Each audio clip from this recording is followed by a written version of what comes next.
This episode of Access to the Arts has been made possible through the support of First Bank Richmond, with 8 locations in Wayne County to serve you.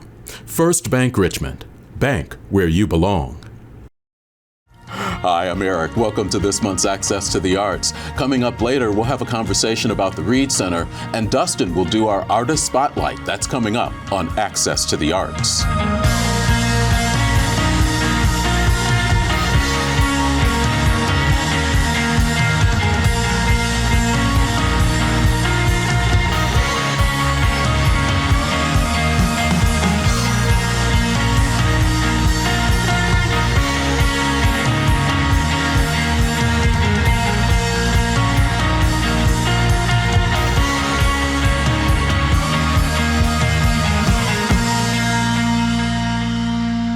We open this month's show with a chance to speak with Monica Koshline with the Richmond Symphony Orchestra and a special guest. First time we have had in our studio, Andres Lepera with the Richmond Symphony Orchestra. Thank you for coming in. Appreciate being able to see you. How are you? Very, very good. Thank you so much for having us here, Eric. Really appreciate it. No problem. It's good to see you again. Always. You all have had a good year. Let's take a minute and kind of recap what this year has been like for you all. You have a year under your belt, that first year of learning each other, learning the roles that you all were going to have.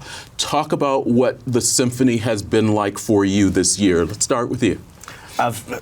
Great question. For me, it has been an incredible journey. It's been a pleasure to get to meet a lot of people in the community, and really our intent has been from our board and for our entire orchestra is to really become your Richmond Symphony Orchestra. As redundant as that might sound, because it's the orchestra from the town, but it's really to let everybody know that they have a part of the orchestra, that their shows, that our concerts are tailored specifically to you, specifically with very points that we want to make that bring the community together. We started with different parts like the family concerts, that we brought an incredible Halloween concert that we have done 2 years in a row, where people come dressed up and come with their kids to enjoy the concert, to like what we're gonna do now in March, where we have a requiem with an entire chorus. So it's to show the different aspects of what an orchestra can do and how we can implement both in the recreational part of it, in the educational part of it, with the schools and teaching our kids and doing as we can to maximize the impact that we have in the community, and to bring music and beautiful, beautiful, beautiful soloists and artistry to the community of Richmond. You've brought a different energy, maybe a different thought process to the symphony orchestra performance, I think, than the community has seen in the past. I was at your first concert where you were doing kind of the director's speak, where you were speaking with the community at the beginning. I think most of them were used to hearing from the conductor, not necessarily interacting with the conductor during that. Has that gotten a little bit better and a little bit easier? I think, well, thanks. It is one of the things that I appreciate most. It's not to assume that people know. First of all, also invite them to be part of what the history of, like the story of the music is going along, but allowing them to create their own journey too. It is not just mathematical, this is what the composer intended, this is what you need to know, blah, blah, blah. It is more, yes, this is a part of that, but you as a human, how is this important to you? And also making it, yes, it's an interesting invitation for somebody in a visual world that we are around to see everything, to come and create a musical journey, a sound journey.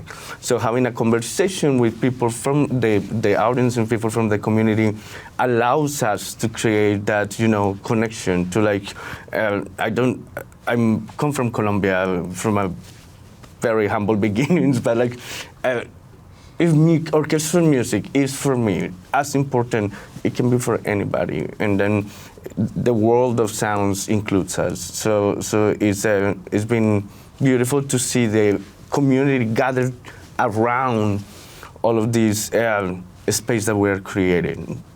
Monica, it has been a journey It has been for a long you. journey. Talk about what this year has been like for you leading up to, again, your signature event that's coming up. Yeah, I mean, I think that's what I really have loved about my partner, Andres.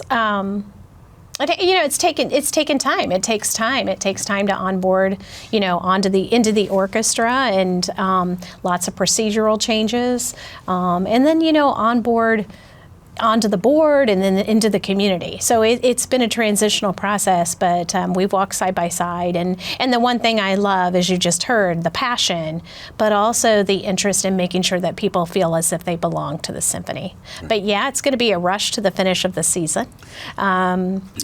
We're preparing for another amazing fundraising event, a novel night taking place on April 26th. We're excited. A novel night. Talk about what the look is going. There's always a look. There's always a feel. Always a look. When you do the novel night, where are you all going with that thought? Well, the great news is that Ginger Gray, it'll be a Ginger Gray production, will be responsible for all the decor. All I know, this is all I know, is that I have 1,500 books in my garage right now. Okay. That's really all that I know. But I know it'll be just, I would quote our 2 years ago, it'll be out of this world. It'll be over the top, just lots of surprises and lots of fun from the orchestra. We're going to do some novel new things, but also, just some great soundtracks from some of our favorite books. Nice. Talk about when. Are tickets still available, or are we sold out already? We're working on it, let me tell you. It takes a little while to get to 512. Okay. But we did get there last year. We're working on it this year. We're selling tables. But,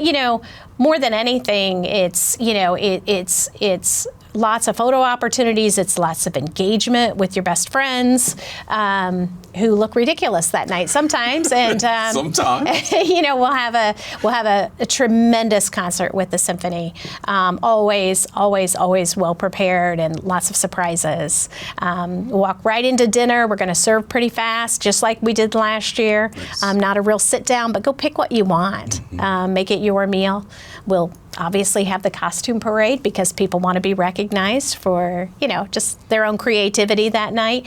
And we'll move right into our after entertainment. So it really is a very inclusive package for the price. Nice. Okay. Andres, you've got one more concert coming up in May. Talk about what that is. Are there any special performers coming in for that one? Our last concert, thank you for that, in May, we call it Final Fantastique, because we're going to perform one of the world's favorite orchestral music pieces, which is Symphony Fantastique by Hector Berlioz.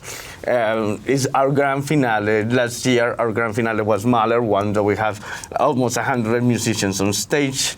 It's going to be a large orchestra, which for the Civic Hall is very nice, performing as I have in different halls around the world. Mm-hmm. When you come to Civic Hall stage, because it's intimate and it's sort of like, it's only 850 people, 800 people. Mm-hmm. When you have a 90-piece orchestra, the sound really hits you. Oh, nice. And what I love it is you see all of these musicians. It's almost like watching a football game too, because they're all there and they're playing their contribution and really invested in that.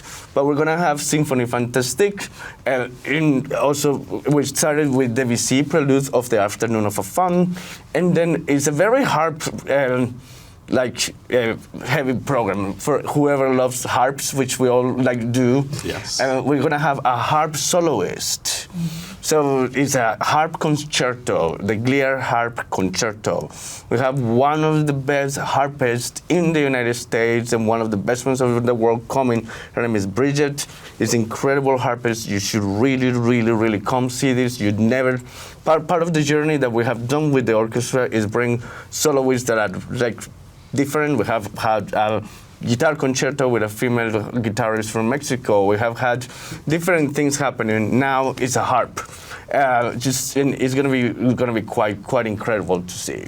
If If you're looking for information on a novel night or the final concert of the Richmond Symphony Orchestra season, check out richmondsymphonyorchestra.org, for more information on that. Monica Koshline, Andres Lepera, thank you both very much for being here. Pleasure talking to you. Thanks for your time, Eric. Thank you so much.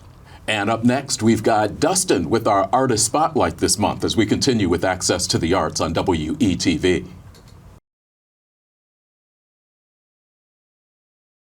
Thanks, Eric. I'm Dustin. I'll be featuring this month's Artist Spotlight. I'm here with Tracy Burns, a traditional hand-hook rug artist. Tracy, thank you for joining us today. Thanks for having me. So first of all, can we get your background and really what got you into art? Well, my grandfather, and my mom, and my uncles and my dad all drew, but I never really pursued art for a while.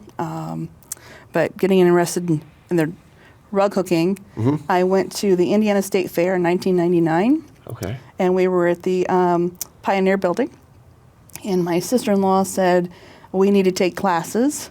I told her, no, we didn't, because it was very primitive, and I don't like primitive art that well. She's all about that. But she worked on me for a couple months, so in October of 1999, we went to Morristown, Indiana. I was 30 minutes from our house and started taking classes. But all I saw was primitive, and so I really didn't like it. So I had to talk myself into my third class. Okay. And I'm glad I did, because at that time, I got to meet a lady that was actually dyeing her own wool and making her own patterns.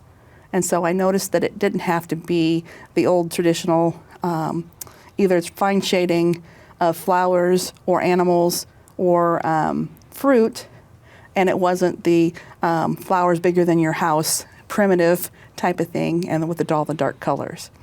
So, and then from there, I took lessons from 11 different artists from across the country that were doing different techniques that lent different ideas to the way I could do rug hooking. One of them was a professional artist before she was a rug hooker, and so she came about it a whole different way to show that art is not just painting, it's not just drawing. Right. And then I was able to take a Zoom class with another instructor from Nova Scotia. So Nova Scotia is a very prevalent area for rug hooking. Yeah. This started back in the Vikings. So everywhere the Vikings would have landed at a bay or whatever, and they started a town, you will find rug hooking. And so it came from Europe through like Labrador, Newfoundland, through the different, probably even Iceland and all those places that come down the coast of Canada to Nova Scotia to the United States. Okay. Wow. Wow. Okay. Fantastic. So you've won some major awards throughout your career. Yeah, I really haven't. I've been rug hooking since '99, but I never really became an artist until 2014. Okay. And so the first one to win a prize was a piece I really did not like, and it's this one here. Really? Yeah. I mean, that's pretty awesome. It was destined to go on the floor in front of my kitchen sink because I didn't like it. Okay. It's because they're durable enough to walk on. They last a long time. But a friend of mine who is from New York, he is a artist, and he lives here. He lives in Connersville now. But I think it was his girlfriend's mother that actually hooked rugs, so he knew how much work was involved. And he knew that I carried it with me, and I was not quite done with it, and he said he wanted to see it. And I said, it's awful. I don't want, it's not what I drew. It's not what I like. And he said, no, it's what's supposed to happen. And so he kind of twisted my arm to put it into an art show. He won. It was first place judge's choice at the art show. Wow. And then it went on to, and that was in Union City, Indiana. And then it went on to Richmond Art Museum and was an amateur. It got a honorable mention. And then from there, it went to the Indiana State House and was there at the Kelly Mitchell's office, the treasurer at the time, for a year. It went on to the Hanna Museum of Indiana Art in Lafayette for 6 months. And then it's was the first piece that actually got me involved in Indiana Artisan. So it's grown on me. I would say, yeah, I would say so. Now, can you tell us what it's like from just starting off and then just creating pieces such as this? What it's like from point A to finish? What's that process like? How long does it take? It depends. I can do a square inch in 8 minutes. Okay. So that's about 7 inches an hour. Yeah. And some people are faster, some people are slower. It depends on what it is. And some people, they like the primitive look. It takes them less time because it's primitive. It doesn't have to be so precise. I like people to look at my work and go, "How did you do that?" Yeah. You know? I actually had a lady tell me that my loops were too perfect.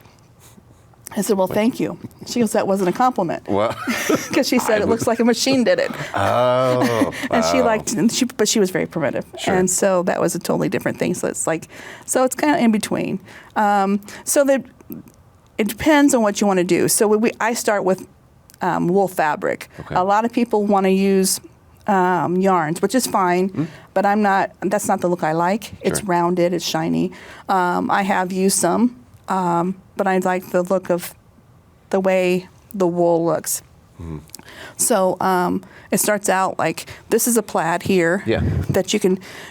A lot of people say plaid that's kind of ugly, but then I look at it and it's like, well, there's different things I can do. So Absolutely. the different colors, and so then we have.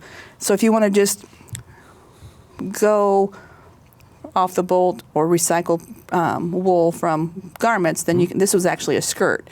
You can actually use that and everything, or you can over dye. Yeah. So this was, I think, a jacket at one time, and then so this is going to be cut into strips. So this is one of my cutters. Okay. And this is one that there's about 9 on the market that are all different, but they're all somewhat the same because they just use a cutter wheel and it cuts the wool in different widths. But so when I cut it, then you can have different widths of. So this is 3 32nd wide strip. That's how I get all the detail in faces. Okay. And if I want to do really realistic flowers, that's what I go with. This is 3/16 of an inch wide strip, and that's what I use most of the time in my work. So that one has got the wider strips. And then this is the 1/4 inch strip, and that's when you get into real primitive. And then the wider you go, the more primitive it is. Very interesting. Very So- cool. Very cool. Where can people find your work right now? Just I have a website, and so we can they can go there, dcburnsrugs.wix.com, okay. and then /House on the Hill. Okay. And then I have stuff in galleries. So I'm an Indiana artisan, so I'll be at the Indiana Artisan Marketplace coming up at the end of March. But I also have stuff in their gallery in Carmel, Indiana. Okay. Just different galleries at different times. So when they have a call for artists. Okay. Very So- cool. Very cool. Tracy, thank you so much for joining us today. And as always, thank you to First Bank Richmond for supporting the arts and access to the arts. I'm Dustin. Thanks for watching.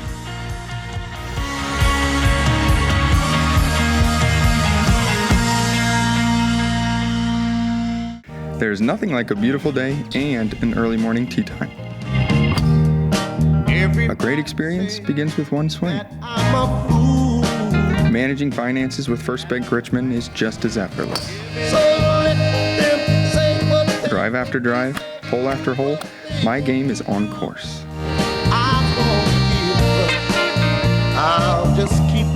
First Bank Richmond, this is where I belong.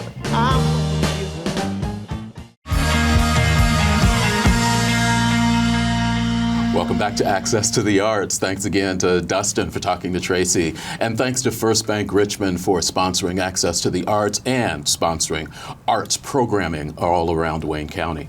We get a chance to find out a little bit about Reid Center right now. Haven't had a chance to talk to them in the last year, a face that we're very familiar with when it comes to Reid Center. Ray Onko is with us again. Ray, how are you? Doing great. Delighted to be here. And a new face brought into us, Fred Chatfield. Fred, how are you? Doing well. It's great to be here. Talk a little bit about what your relationship with Reid Center is. Well, I'm a retired organist and choir director, and so it's the organ there that got me through the door initially. But as I got more involved, I began serving on the executive committee and do programming there, especially the Noonday series and an event we do at Christmas time. For those people who may not be familiar with it, and everybody's not, you say the organ in that place kind of brought you in. Talk a little bit about the organ. Well, the organ was installed when the building was opened in 1906. What remains original in the organ is the pipework. It's been rebuilt several times, but it remains really a wonderful example of the symphonic romantic instruments of that time. And there are not a lot of them anymore. A lot of them have fallen out of repair. They're unplayable. And so to find one that's still playable and sounds wonderful, I've just loved it. So I get in there and practice quite a bit. Nice. I know there's been a work being done on the Reid Center. You all have added programming. Talk about what this last year has been like for the Reid Center, right? So we look to partner with community organizations for some of our programming, and we produce some of our own programming. Fred's deeply involved with that. We have pieces that and concerts that feature local amateur groups. For example, the IU East Chorale and community singers have been a part of our offering. We also work with organizations like the Richmond Symphony and Richmond Jazz Orchestra, Richmond Community Orchestra, Richmond Shakespeare Festival for various kinds of program offerings as well. It's even been a place that's been used for fundraisers. I think Richmond Civic Theater has used it as a fundraising event. Madrigal Dinner is also another event I think that has taken off over the last couple of years. Another one is Nettle Creek Players has made use of the space as well. Okay. The first and third Wednesdays of the month from, is it September through May? Right. We have two stretches in the fall. We run from September until November, so there's 6. First and third Wednesdays of September, October, and November. And then we start up again in February and run through May, the third Wednesday in May. They're always on Wednesdays, they're always the first and third, and they're always open to the public, free of charge. Talk a little bit about where those performers are from, how they decide some of what their programming is going to be. Right. Well, sometimes there are people who are connected to Reid. There are actually a group of organists who play at Reid and practice there, and they're often contributors on our series. There's a beautiful star piano concert grand in the auditorium, and we like to bring pianists in, and sometimes they'll come locally. Shi Yu Wang is one who's played there several times, and then we bring some people up from Oxford. I have connections from my church work that I retired out of in the Dayton area, so I bring some people over from Dayton. So I think that by being on the first and third, we're at a pace that allows us to keep this going, keep it interesting. We have really strong audience turnouts for a midday or midweek program. Mm-hmm. First and third, normally about an hour and free to the public. That's right. Yeah.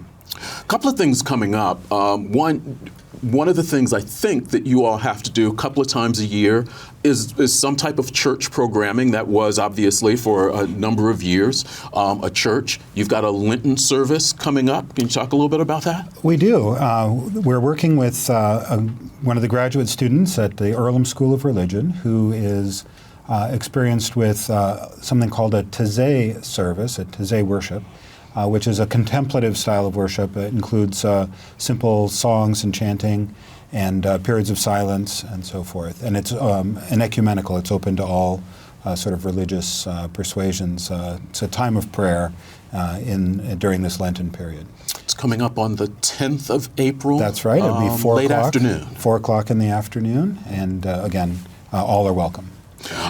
There's also, for people who have not had a chance to see that building, they may not know all of the history, particularly surrounding the windows in that location. So Sue King with Morrison Reeves Library, I think, is doing tours of that facility at various times during the month. Again, I think free, again, to the public. Talk a little bit about what they will see and what that tour is like. So first of all, there are two different tours. One is a very brief tour of a half an hour that is before the first Wednesday concerts that we do.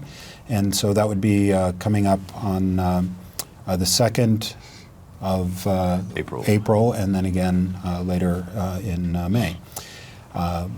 There are also second Saturdays. We have an 11 o'clock tour that takes about an hour and goes into a little bit more depth in the space. And again, those are free on second Saturdays. That'll be in April 12th, I believe, and May 10th. So those are both available.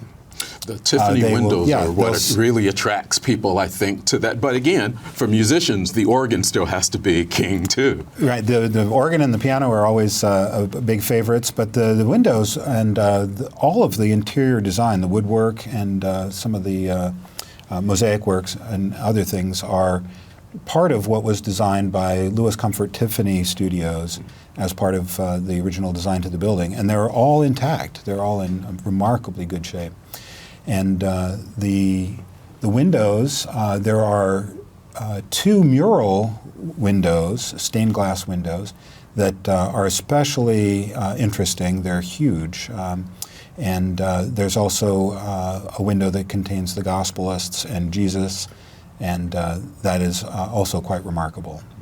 But people look forward to seeing those. The other thing I say about the windows is that all of the windows above the level of the basement are stained glass windows by Tiffany. That includes bathroom, janitor's closet, and all the windows kitchen, all the way around. All the way around. Tiffany window in the janitor's closet. It's quite extraordinary to have that concentration of artistry in one place. I know we've got about a minute left. I know that there is a ticketed event coming in. I believe Shi Wang is going to be playing. Can you talk about that and tell us a little bit about that? Yes, it's called Shi Yu and Friends, and of course she's a consummate pianist. The event takes place on Saturday, May the 3rd, and I think it's 7:30. And that's that's an event that's ticketed, so those tickets can be purchased online. And do you know the... Yeah, come to reidcenter.org, REID center.org. Right. Anything I haven't asked you about that you want to make sure you mention? No, your questions have been great. Yeah. The Reid Center is just a national treasure right here in our community, and we're delighted to bring special art performances to the building as part of outreach to our community. Appreciate the time. Fred, Ray, thank you for being here. Thank you for updating us on the Reid Center. Thanks for having us. Thank you for watching this Access to the Arts. Appreciate all of our guests earlier in the show, and we also appreciate First Bank Richmond for sponsoring Access to the Arts and arts programming in Wayne County. Thanks for watching. As always, I wish you well.